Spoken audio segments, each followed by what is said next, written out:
अष्टम श्री जगन्नाथ महोत्सव मंदिर रे अवस्थापित लिंब दारू निर्मित चतुर्धा मूर्तिंकर दर्शन करने सहित श्रीजीउंकर 24 गोटी दुर्लभ बेशर दिव्य दर्शन करी भक्त माने कृपालाभ करिसेंते।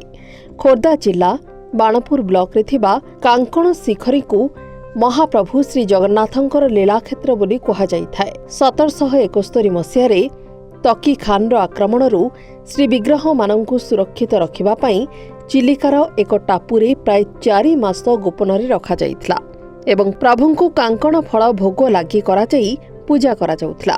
तेणु एही स्थानर नाम कांकण शिखरी नाम प्रसिद्ध। नईरी निकटस्थ गंगा जमुना घाट अनति दूर रे चिलिका जलराशि परिवेष्टित श्री जगन्नाथंकर गुप्त लीलाक्षेत्र कांकण शिखरी पीठरे चलिथिबा अष्टम वार्षिक श्री जगन्नाथ महोत्सव उद्यापित होईछि।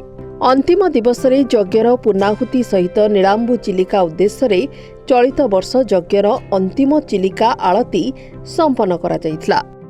महाप्रभुंकर जो विजय लीला विभिन्न स्थान रे रहणीर लीला बड़ रोचक बड़ आमोददायक आउ महाप्रभु कृपा वितरण किपरि करिसंती कि आश्चर्य से न करि पारंती ये क्षेत्र को देखिले आपण बुझी परिबे। चिलिका ताटू ठीक हाते दूर रे आपण निज हाथ रे मापी देबे, हाथे 1.5 हाथ मात्र दूर हबो सेठी गोटे झर अछि ताना जमुना झर।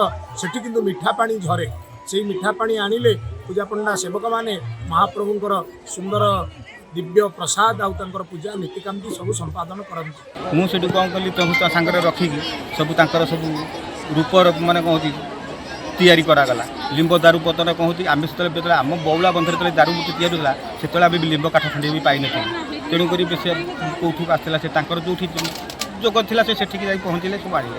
सबुज घन लता परिपूर्ण परिवेष्टित थिला कांकण लतार परिपूर्ण थिला। जो सेवायत मानी चापरे जीव मानक नहीं चिलिका जलरू भासी भासी आनी पहुंचाई सेतेबेले सेमाने एठी निरापद मणि जीव को एठारे 4 मास 17 दिन रखी समस्त प्रकार पूजा विधि कर दृष्टांत आमर मादल पांजीरू मिलुछि।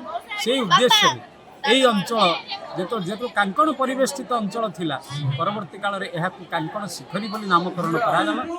ट्रस्टर वरिष्ठ सदस्य हाड़ीबंधु पट्टनायक एवं तांकर धर्मपत्नी एही अवसर रे कार्यग्राही भावरे वरिष्ठ ब्राह्मण पंडित माने यज्ञ पूर्णाहुति देइथिले। चिलिका एवं बाणपुर ब्लॉक रो समस्त जगन्नाथ मंदिर रे आज्ञामाला वंदापना करिबा परे मेलानी दिया जाइथिला। एथिरे श्रीक्षेत्र पुरी श्रीमंदिर बड़पंडा महानायक श्री रामचंद्र बड़पंडा सामंत जोगदेई आशीर्वाद प्रदान करिथिले। एथिरे विशिष्ट अतिथि भावरे ओडिशा सरकार को आईन पूर्त अबकारी विभाग मंत्री पृथ्वीराज हरिचंदन को पीठ तरफरू भव्य स्वागत करा जाइथिला। बाणपुरु शिवशक्ति ससमल का रिपोर्ट समाज लाइव।